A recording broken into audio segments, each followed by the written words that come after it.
Hello, ndabasuhuje ni Modeste nk'ibisanzwe hano kuri online class 1 channel. Uyu munsi nifuje ko turebera hamwe ese ni gute wakoresha CapCut uri kweditinga ama videos atandukanye. Ushobora kweditinga video uburyo tugiye kurebera hamwe ese ni gute wakora importinga media ku buryo washyiramo audio, text and stickers. Then ibindi tuzabireba ubutaha. Ndagira ngo rero utarakora subscribe ayikore, kandi n'uwayikoze nkomeje kumushimira. Okay, tudatinze rero tugiye kureba hamwe ese ni gute wakoresha CapCut uri kweditinga video. Ndabizi CapCut ikoreshwa n'abantu benshi ndetse cyane mu ma video. Okay, tugiye kureba ese ni gute wabona CapCut. Turaza rero hano dushakira ibintu nyine mu mashini, ubundi dushake ijambo ryitwa Microsoft Store, ubundi tuze tuhakande. Okay, imaze kuhakanda nyine birodinga gake, ubundi gahita biza hano. Aho haba hari ama application menshi atandukanye. Murabona dushaka kwinstalla WhatsApp, Instagram, TikTok, Netflix n'izindi application zitandukanye. Hano mu mashini ni haratunyura. Okay, turaza rero ubwo twahageze kuri Microsoft Store dushakishe iri application yitwa CapCut. Okay, mutegereze gato. Murabona iyi ni logo ya CapCut. Okay, iyi kanzeho rero bahita bakubwira kuyinstalla, but ngiye hano murabona ko iri installed muri mashine yanjye, niyo mpamvu hano hatari install. Nyine yararangiye iri install, but wowe niba ugiye gutangira kweditinga ama video bwa mbere, uraza ukande hano ubundi ubone itangiye kuba downloading. Okay, iyo amaze kuba downloaded rero uraza muri screen y'imashini yawe ugakora double click kuri ya logo yayo. Murabona irafungutse. Izi ni recent project nigeze gukoreramo hariya, but tugiye gukora new project. Turaza rero hano dukande hara kuri new project, then murabona iyo ari project nshasha nyine bifunguka gutya.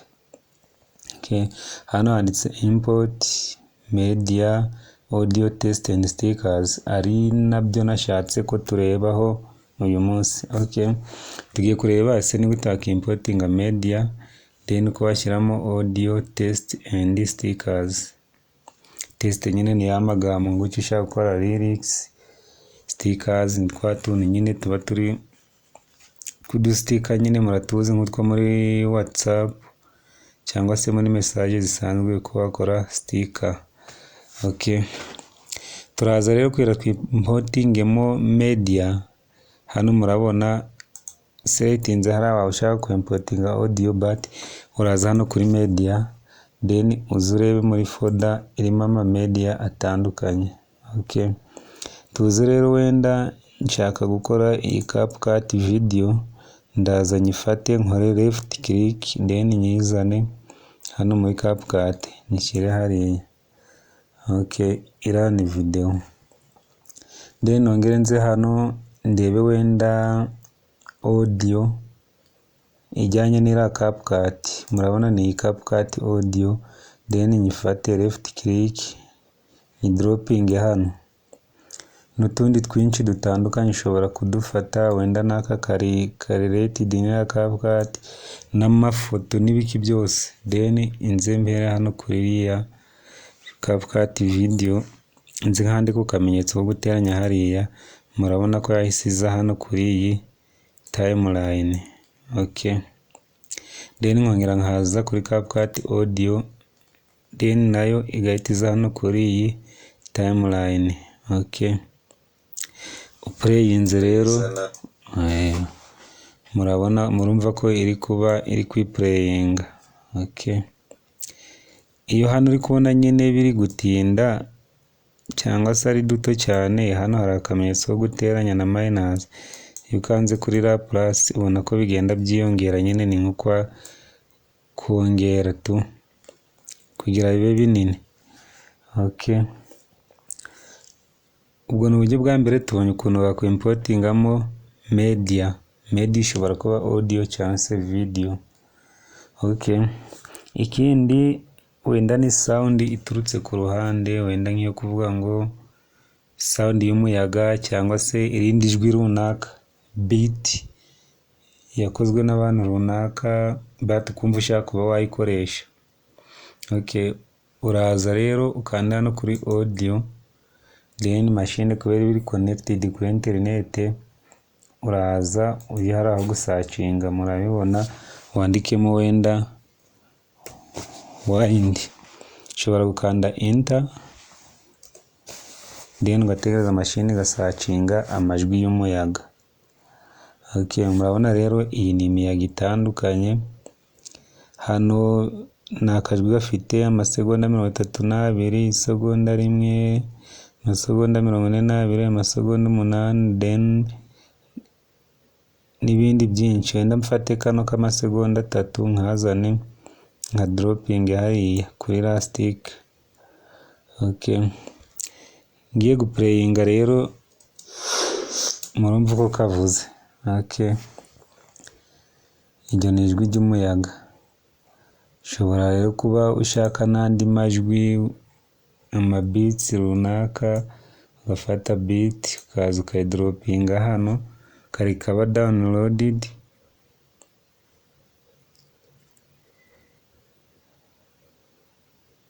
Kubera ko iyi application mbese ni ikorera nyine kuri internet. Iyo kari akantu kari karangiye, ubwo iyi application iba yabaye downloaded. Okay. Murumva ko najyajwe ryaje ya beat. Beat rero gutya murabona iri selected. Iyo uri kumva iri kuvuga kurusha ijwi ryawe, uraza hano kuri volume ukuntu ikigabanya, then ukuyongera. Murumva ubu nayongeye cyangwa se ukaba warigabanya. Okay. Ubwo aho tubonye ukuntu wakwimportingamo ira audio yavuye nyine kuri internet. Ushobora kuza hano, wenda hano wakoresheje indi audio, ukaza hano ukaba wayiselectinga, then copy. After copy ukaza hano hari iriya stick, then ukaba wayipestinga hariya. Murumva ko nta nijyajwi ryagarutse. Okay. Ikindi ako ni aka kabiri. Ikindi tugiye kureba ni gute wakwadinga test kuri video yawe. Okay. Turaza rero dukora hano kuri test. Ubundi dufite uburyo bw'amatest bubiri, hari default test cyangwa se AI generated. Mbese ni test yaba generated from artificial intelligence. Okay. But reka turebe iyi test iri default. Murabona aho kano ka stick kari niho ushaka gushyira ikintu runaka. Njye rero nkakora hano kuri default test. Murabona ko ga test kari default kahise kaza hano. Okay. Hano rero iburyo hejuru iyo hakoze murabona naho handitse default test. Ushobora kuba wahita ubiselectinga cyangwa se ukabitsibya, ubundi ukandika ijambo ryawe. Tugenda nanditse subscribe. Okay. Nambashishikariza gukora subscribe batarayikora. Then murabona hano ira background ni umweru na test ni umweru, niyo mpamvu itari kugaragara. Uraza rero hano handitse color, ugakora hariya, then ukaza ukaba wahitamo test color. Okay. Ushobora kuba wavuga ngo uriya test w'umutuku, ushobora kuba wayigira ubururu n'andi mabara atandukanye. Okay. Then hano isizeho hariya iriya test ishobora kuba yamara igihe kingana uko cyangwa se ikamara igihe kingana gutya. Nk'uko nyipureyinze Microsoft. Aha iyi test nkayipureyinga. biba bisobanuye ko hariya nyine kariya kasitike nikagera hano iraba irangiye. Bati ushaka wavuga ngo ikomeze igaragare kugeza video irangiye cyangwa se ihita ivamo. Okay. Nawe ushobora kuba wayikopiya ukazana stick hariya, then ugakora right click copy, then ukaza ukaba wayipestinga hariya. Ubwo ni ukuvuga ngo aha hari subscribe, then n'aha naho kongera ikagaruka. Okay. Kuna aka gatatu akandi tugiye kureba ni agastika. Se ni gute washyiramo stickers muri video yawe.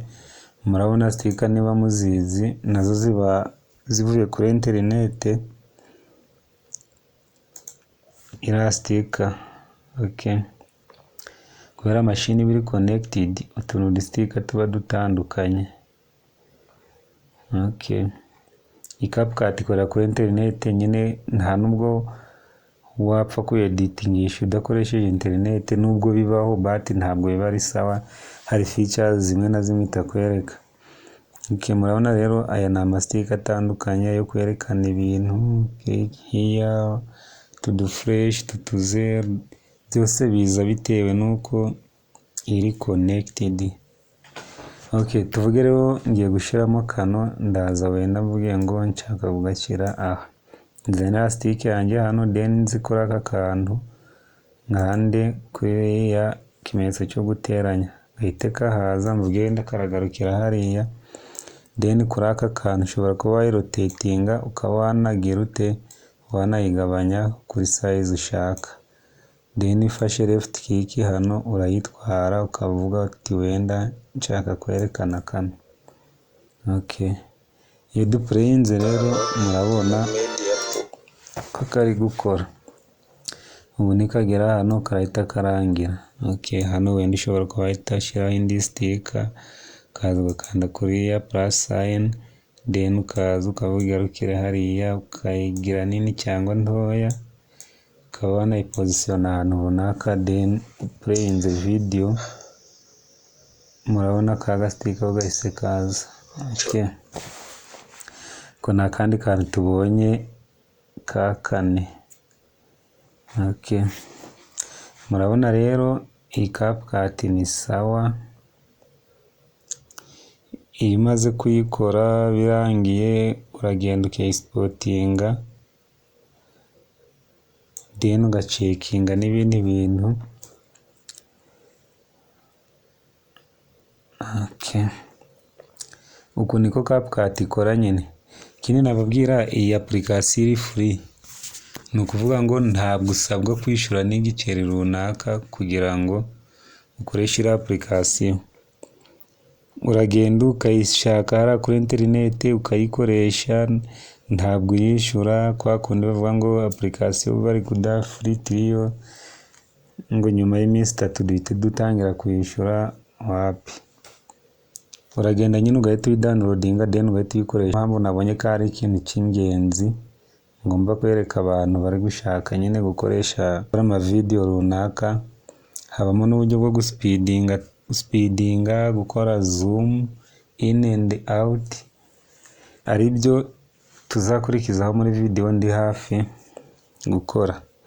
Okay guys, ndabashimiye abakoze subscribe kandi n'abakomeza kurebera ibintu byanjye hano mpaka birangiye, nabo ndabashimiye.